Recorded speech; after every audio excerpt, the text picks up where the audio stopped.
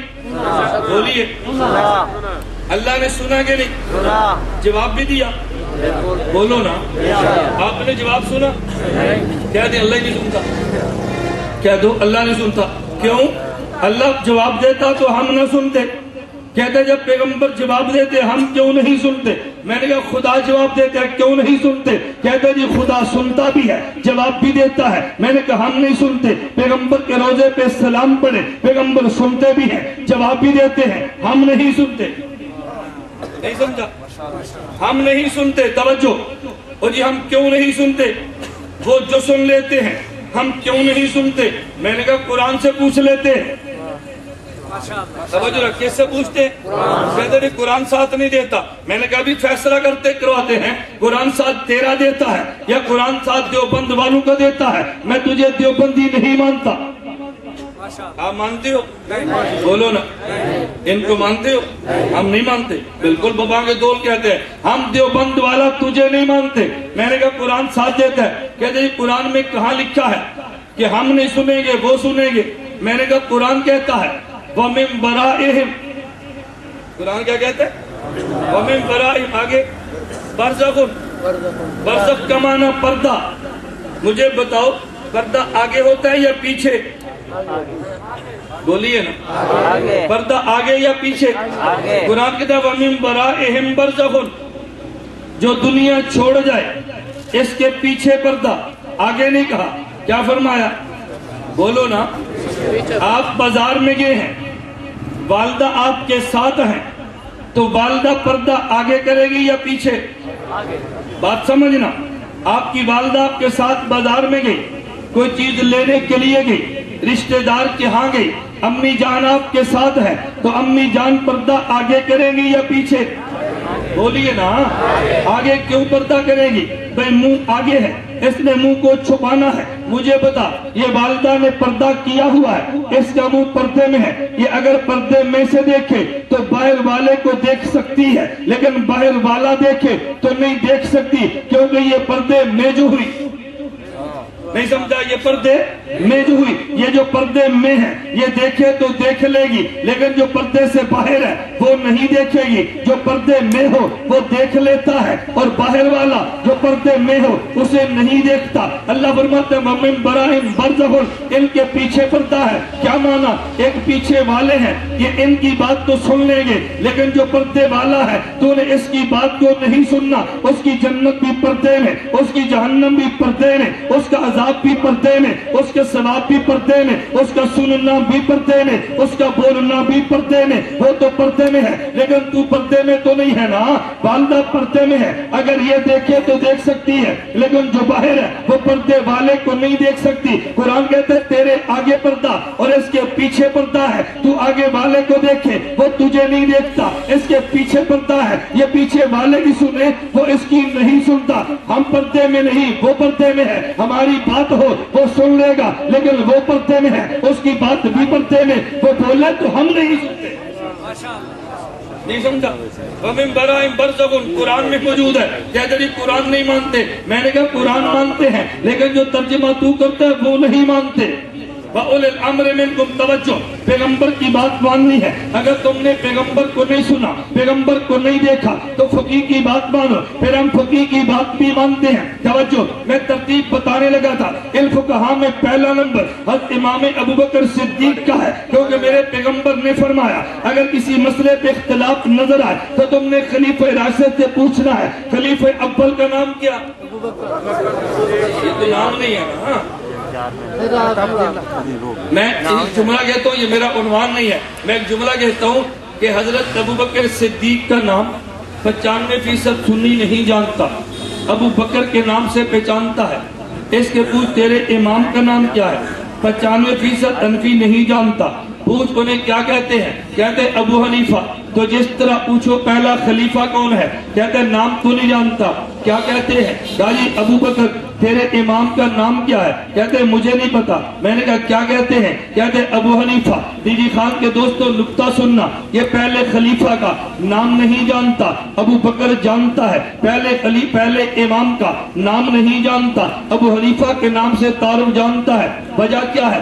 ایک بندے کا کام ہوتا ہے، ایک بندے کا نام ہوتا ہے. اللہ کو کبھی کبھی کسی بندے کا کام اتنا پسند آتا ہے، اللہ نام کو چھوڑا کے اس کے کام کو مشہور کرا دیتے ہیں. اور ابو بکر صدیق کا کام کیا ہے؟ میرے نبی نے اعلان توحید کیا تو پہل ابو بکر نے کی ہے. عربی زبان میں بکرن کا معنی پہل ہے، ابو بکر کا معنی پہل والا ہے. نبی نے اعلان نبوت کیا، اقرار کرنے والا عبداللہ ہے. نبی نے دولت مانگی، ساری دولت پہلے دینے والا یہ عبداللہ ہے. میرے پیغمبر نے ہماری بیٹی مانگی نکاح کے لیے تو پہلے بیٹی دینے والا عبداللہ ہے. میرے پیغمبر مکہ سے مدینے گئے تو ساتھ پہلے جانے والا عبداللہ ہے. میرے پیغمبر غار پہ پہنچے تو پہلے جانے والا عبداللہ ہے. میرے پیغمبر بدر میں پہنچے تو پہلے جانے والا عبداللہ ہے. میرے پیغمبر مزار میں گئے ہیں تو پہلے ساتھ جانے والا بعد میں عبداللہ ہے. میرے پیغمبر حشر میں اٹھیں گے تو پہلے ساتھ اٹھنے والا عبداللہ ہے. میرے پیغمبر جنت میں جائیں گے تو پہلے ساتھ جانے والا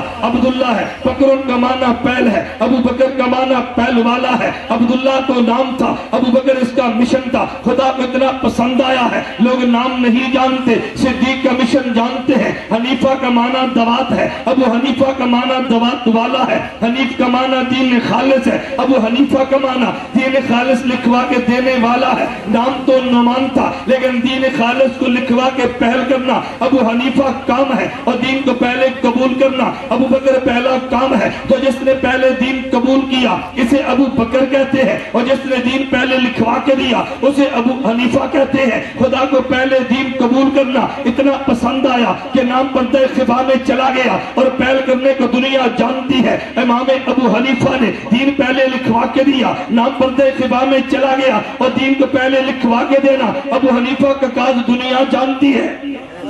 اول توجہ رکھنا، ابو بکر صدیق دنیا سے جانے لگے۔ سیدنا صدیق اکبر نے نبی کے صحابہ کو وصیت کی ہے کہ جب میں مرنے لگوں، میں وفات پا جاؤں، مجھے غسل دے دینا، مجھے کفن دے دینا، جنازہ پڑھا دینا، اور میری میت کو چارپائی پہ رکھ دینا، میرے پیغمبر کے روضے کے باہر رکھ دینا، میرے پیغمبر سے اجازت مانگنا، اجازت مجھے تو اندر دفن کر دینا، اگر نہ ملے دفن نہ کرنا۔ الخصائص الکبریٰ میں امام سیوطی نے لکھا ہے، امام فخر الدین رازی نے تفسیر کبیر میں تصوف ایقالم رکود القطاط لکھا ہے، امام ابو بکر کی چارپائی کو اٹھایا گیا، پیغمبر کے روضے کے باہر رکھ دیا گیا، اصحاب پیغمبر کی قبر پہ بولے ہیں السلام علیکہ یا رسول اللہ، فیضا ابو بکر بالباب، حضور صدیق دروازے پہ آیا ہے، بتاؤ اس غلام کا کیا کرنا ہے؟ میرے پیغمبر کی قبر سے آواز آئی ہے ادخل الحبیب الی الحبیب، ادخل الحبیب الی الحبیب۔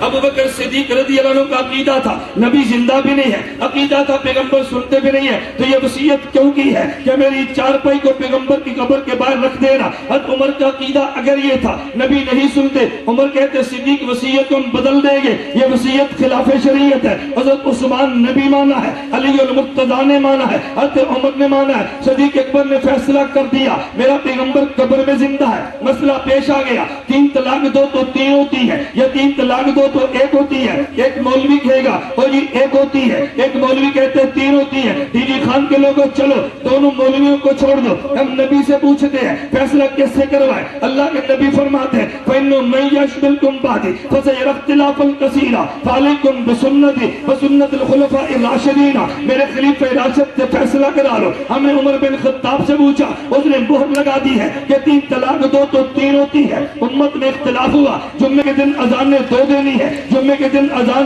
1 دینی ہے۔ ایک مولوی کہتے ہیں 2 دیں گے، ایک مولوی کہتے ہیں 1 دیں گے۔ میں کہتا ہوں دونوں کی نہ مانو، خلیفہ راشد عثمان بن عفان سے پوچھو۔ امام بخاری حضرت عثمان کا فتویٰ یوں نقل کرتے ہیں ان التعظیم الثانیہ یوم الجمعہ امر بی عثمان حین کسر آل المسجد، عثمان غنی رضی اللہ عنہ نے دوسری اذان کا فتویٰ دیا ہے، فثبت الامر علی ذالک، تمام صحابہ نے مان لیا ہے۔ دونوں مولویوں کو چھوڑ دے، خلیفہ راشد کی بات مان، اور جمعے کے دن اذان نے 2 دیا کر۔ مسئلے میں اختلاف ہو گیا، تراویح 20 پڑھنی ہے یا تراویح 8 پڑھنی ہے، وتر 1 پڑھنا ہے یا وتر 3 پڑھنا ہے۔ ہم جناب علی کے دروازے پہ گئے ہیں، مسند الامام زید میں موجود ہے، حضرت مسند الامام زید۔ امام زید کون ہے؟ علی کے بیٹے کا نام حسین ہے، حسین کے بیٹے کا نام علی ہے، آگے ان کے بیٹے کا نام حضرت امام مسند زید، ان کے بیٹے کا نام زید ہے، زید بن علی بن حسین بن علی، حضرت علی کے پڑپوتے ہیں۔ کتاب کا نام مسند الامام زید ہے۔ امام زید کہتے ہیں علی المرتضیٰ کا طریقہ یہ تھا، انہیں ایک بندے کو مقرر کیا، فرمایا تراویح 20 پڑھانی ہے، آپ 4 کے بعد تو نے ترویہ راحت بھی دینی ہے، وقفہ بھی کرانا ہے، اور وتر 3 دینے ہیں۔ میں نے کہا جناب علی کی بات کو مان لینا، ہم اسی پہ بات کر لیتے ہیں۔ تو میں کہہ یہ رہا تھا ہم اللہ کی بات کو مانتے ہیں، خدا کو نہیں دیکھا نہیں سنا تو پھر پیغمبر کی بات کو مانو،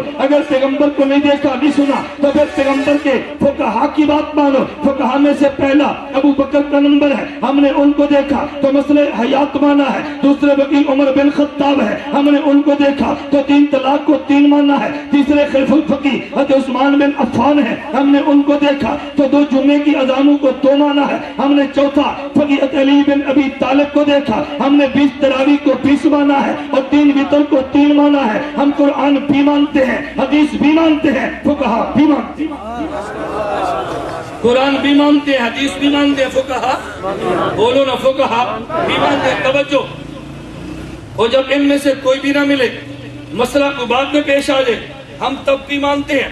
پھر فقیہ کون سا مانیں گے؟ پیغمبر کے صحابہ کے بعد سب سے بڑے فقیہ کا نام امام ابو حنیفہ نعمان بن ثابت ہے، توجہ رکھنا۔ اس کے بعد فقیہ کا نام امام مالک بن انس ہے، ان کے بعد فقیہ کا نام محمد بن ادریس شافعی ہے، ان کے بعد فقیہ کا نام توجہ رکھنا امام احمد بن حنبل ہے۔ یہ 4 فقیہ ہے۔ مجھے بندہ کہتے وہ جی چاروں میں سے تم نے 3 کو چھوڑ کے پہلے کو مانا؟ میں نے کہا جی ہاں۔ کہتے کیوں مانا؟ میں نے کہا توجہ رکھنا، ہم نے صحابہ پیغمبر کے بعد دیکھا ابو بکر حضرت امام اعظم ابو حنیفہ کو دیکھا تو پیدائش 80 ہجری کی ہے، وفات 150 کی ہے۔ امام مالک کو دیکھا پیدائش 93 کی ہے، وفات 179 کی ہے۔ امام شافعی کو دیکھا پیدائش 150 کی ہے، وفات 204 کی ہے۔ امام احمد بن حنبل کو دیکھا ان کی پیدائش 161 کی ہے اور ان کی وفات امام احمد کی 241 کی ہے۔ ہم نے چاروں اماموں کو دیکھا تو باقی 3 بعد والے نکلے ہیں اور یہ پہلے نکلا ہے۔ ہم نے پہلے کو مانا اور بعد والوں کو چھوڑا۔ کہتے امام بخاری کو مان لیتے، میں نے کہا مجھے اعتراض نہیں ہے، لیکن امام بخاری کو دیکھا 194 کو پیدا ہوتے ہیں، 194 کو پیدا ہوتے 256 کو فوت ہوتے ہیں، یہ بھی بعد میں پیدا ہوئے۔ کہتے امام مسلم کو مان لو، میں نے کہا کوئی حرج نہیں ہے، لیکن ہم نے امام مسلم کو دیکھا، امام مسلم کو جا کے دیکھ لے، حضرت امام مسلم رحمت اللہ علیہ ہم نے ان کی تاریخ پیدائش کو دیکھا۔ امام مسلم کی تاریخ پیدائش کو جب ہم نے دیکھا تو 209 ملتی ہے، ہم نے وفات دیکھی ہے تو 273 جا کے ملتی ہے۔ کہتے امام نسائی کو مان لو، میں نے کہا حرج نہیں ہے، امام نسائی کو دیکھا پیدائش 215 ملتی ہے، وفات 303 ملتی ہے۔ کہتے امام ابو داؤد کو مانو، میں نے کہا مان لیتے ہیں، امام ابو داؤد کو دیکھا پیدائش ان کی 202 کو ملتی ہے، وفات 275 کو ملتی ہے۔ تو جی امام ترمذی کو مانو، میں نے کہا حرج نہیں ہے، امام ترمذی کو دیکھا پیدائش 209 کو ملتی ہے، ہم نے وفات کو دیکھا وفات ان کی 275 279 کو ملتی ہے۔ امام ابن ماجہ کو مانو، ہم نے کہا مان لیتے ہیں، ابن ماجہ کو دیکھا ان کی پیدائش 209 میں ملتی ہے اور وفات 273 میں ملتی ہے۔ میں نے کہا 6 بزرگ اصحاب ستہ والے دیکھے وہ بھی بات والے تھے، 3 امام دیکھے وہ بھی بات والے تھے۔ ہم نے صحابہ میں دیکھا ابو بکر پہلے نظر آیا، فقہا میں دیکھا امام ابو حنیفہ پہلے نظر آیا۔ ہم نے انہیں خلیفۃ الرسول مانا ہے، امام الصحابہ مانا ہے، اسے امام الفقہا مانا ہے، وہ امام الصحابہ ہے۔ توجہ، ہم نے نبی کو دیکھا امام الانبیاء ہے، ہم نے صدیق کو دیکھا امام صحابہ ہے، ابو حنیفہ کو دیکھا امام الفقہا۔ امام ابو حنیفہ کون ہے؟ امام الفقہا۔ توجہ رکھنا، اللہ آپ سب کو مدینہ لے جائے، اللہ آپ کی برکت سے مجھے بھی لے جائے۔ آپ کئی چوپے ہیں کہ آمین کہتے ہیں، اللہ آپ سب کو مدینہ لے جائے، دعا دی آپ کو، اللہ آپ کی برکت سے مجھے بھی لے جائے۔ میرے جانے پہ آپ خوش نہیں ہیں؟ بولیے نا، خوش ہے نا ہمارے جانے پہ؟ توجہ رکھنا، میں ایک جملہ کہنے لگا، مجھے ایک ساتھی کہنے لگا وہ جی امام بخاری بھی امام ہے، توجہ رکھنا، امام ابو حنیفہ بھی امام ہے۔ میں نے کہا جی ہاں۔ کہتا ہے امام بخاری کو چھوڑ کے امام ابو حنیفہ کی تقلید کیوں کرتے ہو؟ میں نے کہا تو مجھے پوچھنا چاہیے تھا، امام ابو حنیفہ کو چھوڑ کے امام بخاری کی بات کیوں مانتا ہے؟ ابو حنیفہ تو پہلے والے ہیں، امام بخاری بعد والے ہیں۔ کہتے چلو جو بھی کہہ لو، لیکن میرا سوال ہے، میں نے کہا میں آپ سے پوچھتا ہوں، ڈی جی خان ایئرپورٹ سے جہاز مدینہ منورہ جاتا ہے، ایک جہاز وہ ہے جو 5 گھنٹے میں یہاں سے مدینہ منورہ لے کر جائے، اور ایک جہاز وہ ہے جو ڈی جی خان سے 1 گھنٹہ مدینہ منورہ تک پہنچائے، تو تم 1 گھنٹے والا جہاز لوگے یا 5 گھنٹے والا؟ لیکن یہ تو وہ جو مدینہ جانے کا قائل ہو، نہیں سمجھا؟ یہ 1 اور 5 کون گیا جو مدینہ جانے کا، جو ڈائریکٹ مدینہ جانے کا قائل ہی نہیں ہے، اس نے 5 والا بھی نہیں لینا، 1 والا بھی نہیں لینا۔ نہ سمجھ آئے تو میں سمجھا دیتا ہوں، بات رہ نہ جائے، میری عادت ہے میں بات درمیان میں رکھتا نہیں، میرے بیان کے بعد تمہیں الجھن نہیں ہوگی کہ یہ مولانا نے بات کس کے بارے میں کی ہے، یہ کیا بات کی ہے۔ ہم نے جو کیا کہنا ہے وہ میں تمہیں وہ بھی سمجھ آنا ہے، جس کے بارے میں کہنا ہے تمہیں وہ بھی سمجھ آنا ہے۔ ہم بات درمیان میں کیوں رکھیں بھائی؟ توجہ رکھنا۔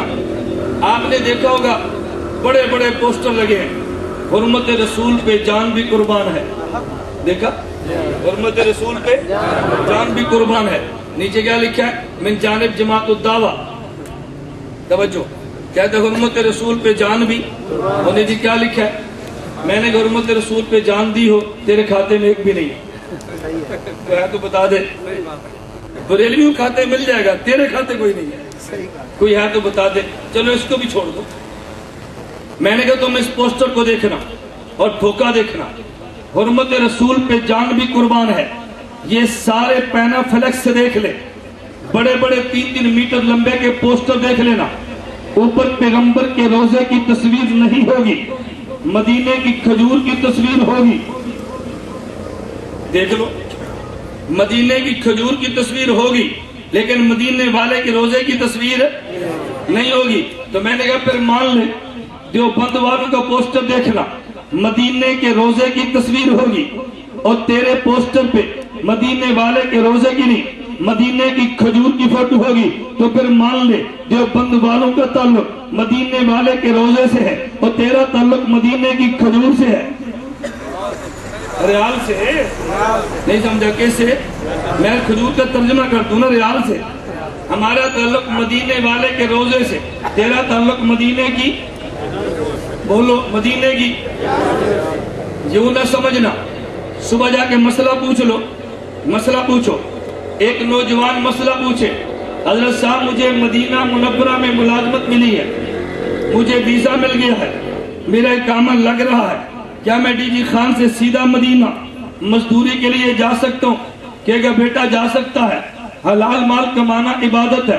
پھر دوسرا پوچھے، حضرت میرا مدینہ کا سیدھا ویزا لگ رہا ہے، میں پیغمبر کے روزے کی نیت سے ڈی جی خان سے مدینہ جا سکتا ہوں؟ کہتا ہے نہ، یہ سفر نہ کرنا. پوچھ کیوں نہیں؟ کہتا ہے یہ شرک ہے. عجیب بات یہ ہے کہ ڈی جی خان سے ریال کمانے کے لیے مدینہ جائے تو جائز ہے اور ڈی جی خان سے پیغمبر کا روزہ دیکھنے کے لیے جائے تو یہ شرک ہے. دیوبند والوں سے پوچھ، یہ کہتے ہیں یہاں سے ریال کمانے کے لیے مدینہ جائے تو جائز ہے اور روزہ دیکھنے کے لیے جائے تو باعث اجر و ثواب ہے. روزہ دیکھنے کے لیے جائے تو باعث اجر و ثواب ہے. میں جدہ ایئرپورٹ پہ اترا، انہی کپڑوں میں تھا، میزبان کہنے لگے مولانا صاحب مکہ کے لیے آئے. میں نے کہا جی مکہ تو جانا ہے، عمرہ نہیں کریں گے؟ میں نے کہا کریں گے. تو احرام نہیں باندھا؟ میں نے کہا نہیں. مجھے کہتے ہیں کیوں نہیں؟ میں نے کہا جدہ سے پہلے مدینہ، مدینہ سے مکہ. نہیں سمجھا؟ جدہ سے پہلے مدینہ، مدینہ منورہ سے پھر مکہ. مجھے کہتے ہیں کیوں؟ میں نے کہا ڈائریکٹ مکہ جائیں تو احرام باندھ کے جائیں گے، وایا مدینہ جائیں تو احرام پھر مدینہ ذوالحلیفہ سے وہاں سے باندھیں گے. میں نے کہا میں نے مدینہ اور مدینہ منورہ سے مکہ جانا ہے. کہتے جی سیدھے مکہ کیوں نہیں جاتے؟ میں نے کہا بیٹا جس نے مکہ دکھایا ہے پہلے اس کے پاس جائیں گے، پھر جو دکھایا وہاں جائیں گے. ہمیں مدینہ والے نے مکہ دکھایا ہے، پہلے اس کے پاس جائیں گے اور پھر جو دکھایا وہاں جائیں گے. پہلے کارگزاری سنائیں گے، وہاں سے پوچھ کے آگے جائیں گے اور پھر واپس آئیں گے، اجازت لے کے واپس آ جائیں گے. میں نے کہا ہم تو مدینہ منورہ یوں جاتے ہیں. توجہ، میں بتانے یہ لگا تھا، میں نے جواب دیا. میں نے کہا امام بخاری کی بجائے ہم امام ابو حنیفہ کی تقلید کیوں کرتے ہیں؟ میں نے کہتے جی وجہ بتائے. میں نے کہا وجہ ڈی جی خان سے ایک جہاز وہ ہے جو ڈائریکٹ مدینہ منورہ جائے، گھنٹے 5 لگاتا ہے، اور دوسرا جہاز وہ ہے ڈی جی خان سے مدینہ منورہ جائے تو گھنٹے 1 گھنٹہ 1 لیتا ہے. کس جہاز پہ جانا پسند کرو گے؟ مجھے کہتے ہیں 1 گھنٹے والے پہ. توجہ، میں نے کہا ہم نے امام بخاری سے کہا ہم نے مدینہ منورہ جانا ہے. بخاری نے کہا چلو چلتے ہیں. امام بخاری اپنی گاڑی پہ بٹھائے اور مدینہ منورہ میں جانے لگے. امام بخاری کہتے ادھر دیکھ بھابی قال حدثنا احمد بن اشکابہ قال حدثنا محمد بن فضیل عن عمارت بن القعقاع عن نبی زرعہ عن ابی ہریرہ قال قال رسول اللہ. 5 واسطے لایا ہے. ہم نے اپنے بابا جی امام ابو حنیفہ سے کہا ہم نے مدینہ جانا ہے. بابا جی کہتے ہیں چلو مدینہ. ہمارے بابا جی امام ابو حنیفہ فرماتے ہیں عن ابی حنیفہ عن انس بن مالک قال قال رسول اللہ. عن ابی حنیفہ عن عبداللہ بن انیس قال قال رسول اللہ. عن ابی حنیفہ عن باسرة بن الاسقع قال قال رسول اللہ. عن ابی حنیفہ عن عبداللہ بن الحارث قال قال رسول اللہ. عن ابی حنیفہ عن عائشہ بنت حجرۃ قالت قال رسول اللہ. میں نے کہا امام بخاری واسطے 4-5 لاتا ہے، امام حنیفہ 1 لاتا ہے. ہم دیوبند والے عشاق مدینہ ہیں. عاشق کہتا ہے میں نے جلدی جانا ہے، بخاری دیر کرتا ہے، ابو حنیفہ جلدی لے کر جاتا ہے. ہم تو عاشق مدینہ ہیں، جلدی جاتے ہیں. اللہ آپ سب کو مدینہ منورہ دکھائے. اللہ کی برکت سے ہمیں بھی دکھائے. میں میاں والی جلسے میں گیا، میرے میزبان کہنے لگا مولانا یہاں تھوڑا سا خیال رکھے. میں نے کہا کیوں؟ کہتا ہے یہاں 70% وہ ہے جو آج آپ کے جلسے میں ہیں. میں نے کہا پھر تو مسئلہ کھول کر بیان کریں تاکہ 70% کو سمجھ آئے. بات ٹھیک ہے غلط ہے؟ ڈی جی خان کے دوستو بات سمجھو، خدا گواہ ہے میں بالکل نہیں ڈرتا. اللہ کا خدا کی ذات کے علاوہ کسی سے نہیں ڈرتے. کوئی ڈر اور کوئی خوف نہیں ہے. 70% یا 100% ہو, ہمیں جس علاقے میں کو جائے نا, کچھ فیصد ہوں, اصل تو بولنے کا مزہ ہی تھا بات ہے. کچھ فیصد وہ بھی تو ہوں نا, تاکہ وہ بھی تو مسئلہ سمجھے. توجہ رکھنا. میں نے کہا بہت اچھا. میں نے ان کا خیال کیا. میں نے صحیح بخاری کی حدیث پہ بات کی, 40 منٹ گفتگو کی. میں نے دیکھا کہ مجمع ماشاءاللہ بات کو سمجھ رہا ہے. میں نے کہا اللہ آپ سب کو مدینہ لے جائے. کہتے آمین. میں نے کہا آپ کی برکت سے خدا مجھے بھی لے جائے. کہتے آمین. میں نے کہا کچھ حیا کرو, کچھ حیا کرو. ان کو بڑا تعجب. میں نے کہا آپ کی برکت سے خدا مجھے لے جائے. تم نے کہا آمین. میں بھی کیا حضور کی برکت سے لے جائے. تم نے کہا نبی کا وسیلہ نہیں دینا شرک ہے, تیرا وسیلہ آمین, حضور کا وسیلہ شرک ہے. اور میں نے کہا بابا کچھ عقل سے کام لے. اگر تیرا وسیلہ جائز ہے تو تیرے پیغمبر کا وسیلہ جائز کیوں نہیں سمجھا. چلو وسیلے پر پھر صحیح, مستقل وسیلے پر تو بیان چاہیے نا, میں بات سمجھاؤں. میں نے کہا توجہ, اللہ آپ سب کو مدینہ لے جائے. آپ مدینہ منورہ جائیں اور میری بات کی تصدیق وہاں جا کر کریں. آپ جائیں مدینہ منورہ. میں مدینہ منورہ مسجد نبی میں بیٹھا ہوں. ایک صاحب پوچھنے لگے مولانا صاحب کہاں پر ہیں. میں نے کہا مسجد نبی کے سین میں. جی کہاں بیٹھے ہیں, ادھر دیکھیں. میں نے کہا نبی پاک صلی اللہ علیہ وسلم کا مسجد نبی کے اس کونے میں روزہ ہے, اس کے باہر یا 2 چھتریاں ہیں, چھتری کے باہر پھر آگے مسجد نبی نہیں شروع ہوتی ہے. اس کے پہلے سٹول کے نیچے بیٹھا ہوں. نوجوان آ گیا, مجھے کہتا ہے یہاں کیوں بیٹھے ہیں, آپ نے میری بات کی تصدیق وہاں جا کر کرنی ہے. مجھے کہتا ہے جی کیوں بیٹھے ہیں. میں نے کہا ہمارا نظریہ ہے. توجہ رکھ, یہ کیا ہے. کہتا ہے یہ نبی پاک کا روزہ. میں نے کہا یہاں مسجد نبی کے درمیان میں کھڑا, یہ دروازے پر دیکھ کیا لکھا ہے. کہتا ہے ابو بکر.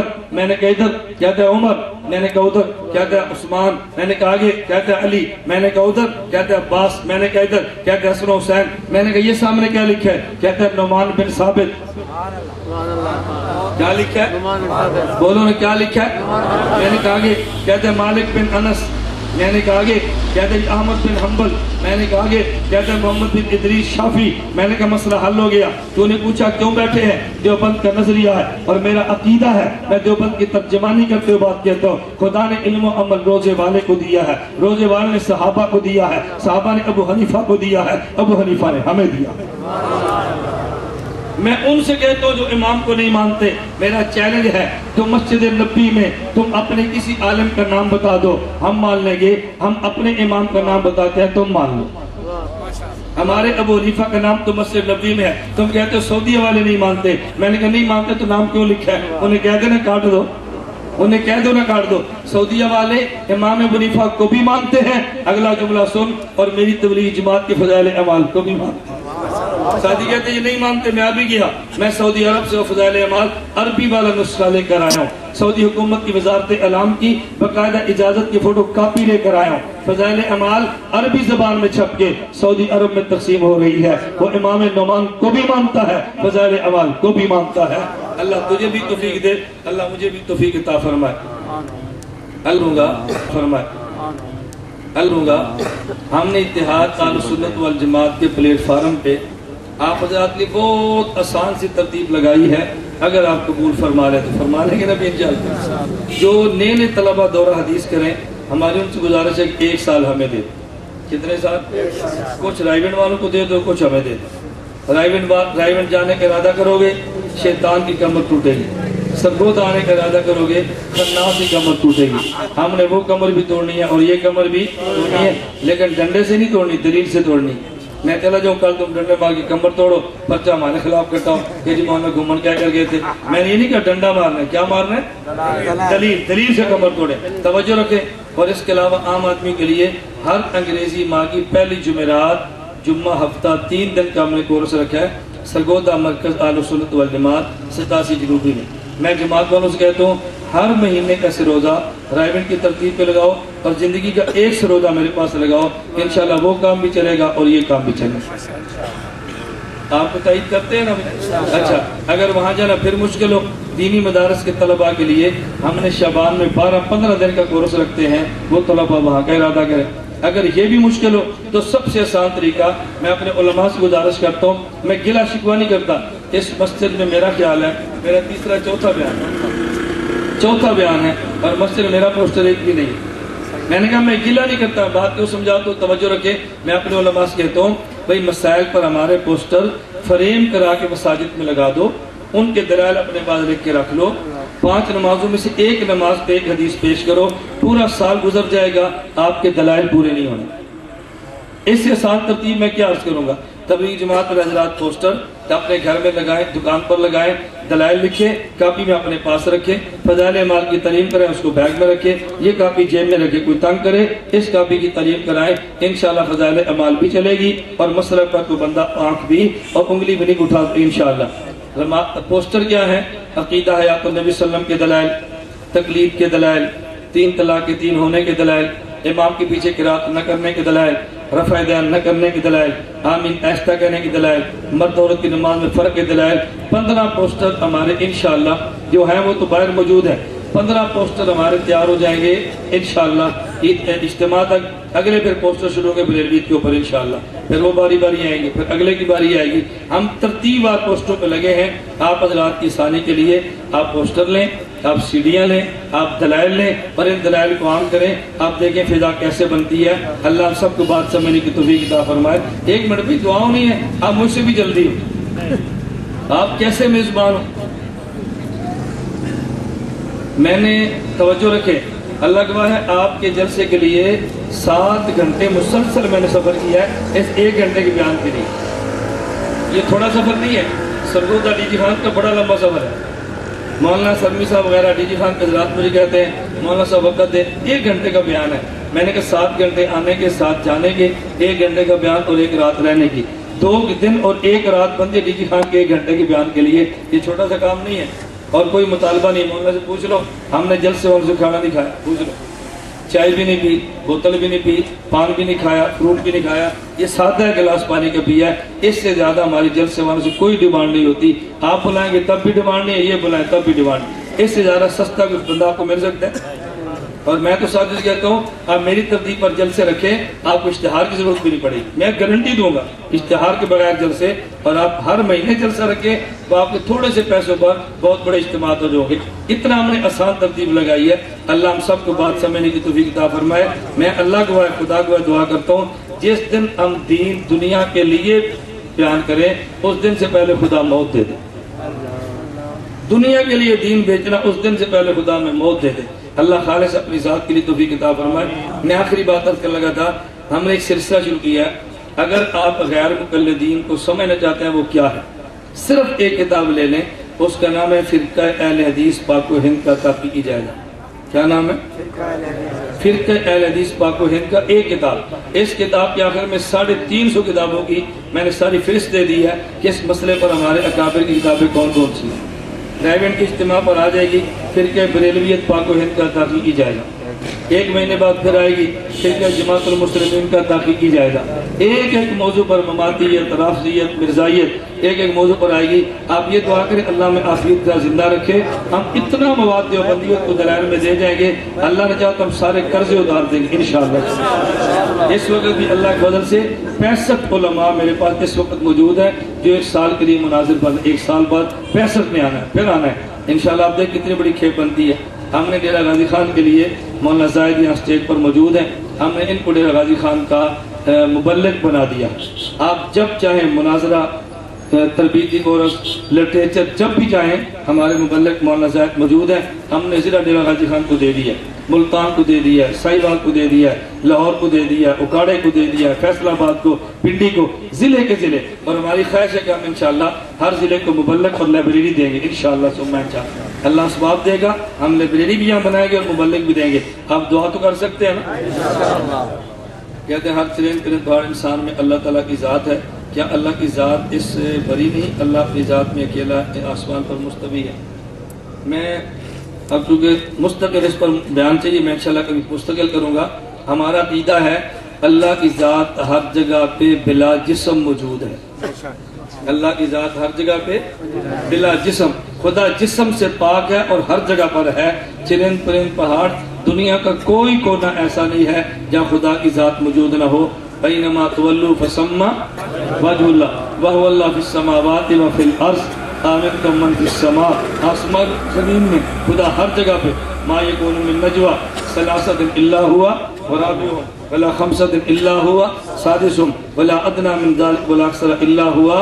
اللہ ہر کسی کے ساتھ ہے، قرآن کہہ رہا ہے۔ عقیدہ وحدت الوجود کیا ہے؟ اہل علماء کہتے ہیں کہ عقیدہ مشرکین کے عقائد سے برا ہے، ہر رنگ میں اللہ ہے، مخلوق میں اللہ ہے۔ عقیدہ وحدت الوجود اصل میں عوام کو سمجھانے کا یہ غیر مقلد جھوٹ بولتے ہیں. اور حاجی امداد اللہ مہاجر مکی رحمۃ اللہ علیہ نے کلیات امدادیہ میں لکھا ہے کہ بعض باتیں وہ ہیں جو عوام کے سامنے تذکرہ کرنا ٹھیک نہیں ہے. غیر مقلد کہتے ہیں وہ بھی کوئی مسئلہ ہے جو عوام کے سامنے جائز نہ ہو. امام بخاری باب قائم کرتے ہیں باب من خص بالعلم قوما دون قوم.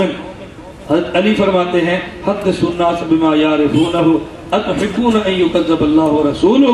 امام بخاری فرماتے ہیں ہر مسئلہ ہر کسی کو نہیں بتاتے، بعض مسئلہ عوام کو سمجھ نہیں آتے، عوام سے بالا تر ہوتے ہیں. میاں محمد آپ نے سنا ہے شاف البلوغ والے میاں محمد کے بڑا معروف شعر ہے خاصاں دی گل عامہ اگے جائز نہ آئی کرنی کھیر پکا میاں محمد جویں کتیاں اگے ترنی. یہ بالکل ہر بندہ. ابو ہریرہ کا امام بخاری باب حفظ العلم کتاب صحیح بخاری میں مسئلہ پیش کرتے ہیں. ابو ہریرہ فرماتے ہیں میں نبی پاک صلی اللہ علیہ وسلم سے 2 علم لیے ہیں، ایک میں نے پھیلا دیا ہے اور ایک وہ ہے اما الاخر لو بسط قطع هذا الحلقوم، اگر میں وہ علوم بیان کروں تو لوگ میری گردن کاٹ دیں گے. ابو ہریرہ کون سی باتیں کہتا ہے؟ ہر مسئلہ عوام کے بس میں نہیں ہے، اس لیے ان مسئلوں کو عوام میں بیان نہ کرو. وحدت الوجود جیسے ہمارے کعبے نے لکھا ہے، غیر مقلدین علماء نے بھی لکھا ہے، دونوں نے لکھا ہے. اس بات کو سمجھتے نہیں ہے کہ اللہ میں کیونکہ عوامی مسئلہ نہیں، اس کا عوامی اس کا تذکرہ بھی نہیں کرتا. خمینی اور دیگر ساتھی اپنی کتابوں میں لکھتے ہیں ابو بکر امی عائشہ فلاں فلاں الیاس بن رضی اللہ تعالیٰ عنہ لکھتے ہیں مسلمان نہیں تھے. کہتے ہیں اس کے بارے میں آپ کی رائے کیا ہے؟ مجھے اب چیک کرنا چاہتے ہیں. سپاہی صاحبہ کی آواز آپ نے سنی ہے؟ بولو. جو ان کی رائے وہی میری رائے ہے، جو ان کا عقیدہ وہی میرا عقیدہ ہے، جو ان کا نعرہ وہ ہمارا نعرہ ہے. تو یہ اصل بات ساتھ نہیں چیک کرتے ہیں کیا کہتا ہے. آپ نے ایک میری بات محسوس نہ کرنا جب عظمت صحابہ بیان ہو رہی ہو کہ ابھی آپ نے چڑھ دی ہے جو امام ابو حنیفہ کو نہ مانے اس کے بارے میں آپ کی کیا رائے ہے؟ کیوں نہیں دیتے؟ چڑھ دیا کرو. ہمیں سارے چیک کرتے ہو رہے، کوئی نہیں چیک کرتا. وہ 2 نہ چڑھ کیوں نہیں آپ دیتے؟ سپاہی صحابہ ہماری ہے، جمعیت علماء اسلام ہماری ہے، تبلیغی جماعت ہماری ہے، وفاق المدارس ہمارا ہے. یہ سب ہماری جماعتیں ہیں. ان میں بامی اختلافات ہم برداشت نہیں کر سکتے. اللہ میں ایک ہو کر رہنے کی توفیق عطا فرما. حضرت میں حنفی سے حنبلی بننا چاہتا ہوں، کیا یہ ٹھیک ہے؟ جب آپ سعودیہ رہائش مستقل اختیار کریں اور ڈی جی خان کی جان چھوڑ دیں پھر آپ حنبلی بننا. کیسا چکر ہمیں دیتے ہو؟ ایسے بیوقوف آدمی ہیں. بھائی تم عملی بن جاؤ گے تو فقہ عملی کے مطابق مسئلہ کیسے پوچھو گے؟ کیسے مسئلہ پوچھو گے؟ ڈی جی خان کی جان چھوڑ دو، سعودیہ جا کر مستقل ٹھہرو، امام احمد کے مقلد بن جو، ہمیں کوئی اعتراض نہیں. اس امام کے مقلد بنو جس امام کے مسلک کی کتابیں اور اس کے مطابق فتویٰ دینے والا مفتی آپ کے شہر میں موجود ہو. آپ کے نزدیک ایک مجھ داڑھی سنت ہے، کیا اس کا کوئی ثبوت ہے تو تفصیل کے ساتھ بتائیں، آپ کی مہربانی ہوگی. صحیح بخاری میں جو آپ نے پڑھی بھی نہیں ہے، آپ نے سمجھی بھی نہیں. امام بخاری کہتے ہیں وَقَانَ ابْنُ عُمَرَ اِذَا حَجَّ أَوْ اعْتَمَرَ قَبَضَ عَلَى لِحْيَتِهِ فَمَا فَضْلُ أَخَذَهُ. عبداللہ بن عمر رضی اللہ عنہ اپنی داڑھی مٹھی میں لیتے اور جو بڑھ جاتی وہ تراش دیتے. یہ وہی عبداللہ بن عمر ہیں جب رفع دین میں کی حدیث پیش کرتے ہو کہتے ہیں بہت متبع سنت تھے. یہ وہی عبداللہ بن عمر ہیں جو بہت متبع سنت تھے. تو داڑھی کتنی رکھنی چاہیے؟ بولو کتنی رکھنی چاہیے؟ ایک مشت داڑھی رکھا کرو. میں ایک جگہ پر گیا تو مجھے ایک ساتھی کیسر دی غیر مقلد کا بیان تھا. اس نے بیان کیا کیا؟ کہتے ہم کہتے ہیں سینہ پاک ہے، ہاتھ سینے پہ رکھو، اور دیوبندی کہتے ہیں ہاتھ ناف کے نیچے باندھو. کہتے ہیں زیر ناف جگہ ناپاک ہے، سینہ پاک ہے. ناپاک جگہ پہ ہاتھ رکھو گے تو حنفی بن جاؤ گے، پاک جگہ پہ ہاتھ رکھو گے اہل حدیث بن جاؤ گے. میرے ساتھ نے کہا جی جواب دو. میں نے کہا بات تو اس نے بالکل ٹھیک کی ہے، ہم اس کی بات کے مطابق چلتے ہیں. توجہ رکھیں، بایاں ہاتھ نیچے اور دایاں ہاتھ، بولو نا، بایاں ہاتھ نیچے اور دایاں ہاتھ اگر سینے پر بھی رکھیں تو بایاں نیچے دایاں اوپر، ناف کے نیچے رکھیں تو بایاں نیچے اور دایاں اوپر. تو دائیں کا تو کوئی اختلاف نہیں ہے نا، دائیں تو بائیں کے اوپر ہے، ناف کے نیچے ہو تب بھی دائیں اوپر ہے، سینے پر ہو تب بھی دائیں اوپر ہے. مسئلہ تو بائیں کا ہے نا. ہم نے کہا ناف کے نیچے رکھو، یہ کہتا ہے سینے پہ رکھو. اہل حدیث کہتا ہے زیر ناف جگہ ناپاک ہے، سینہ پاک ہے. تو میں نے کہا بایاں تو تھا ہی ناپاک جگہ کے لیے، تو نے پاک جگہ پہ رکھا کیوں ہے؟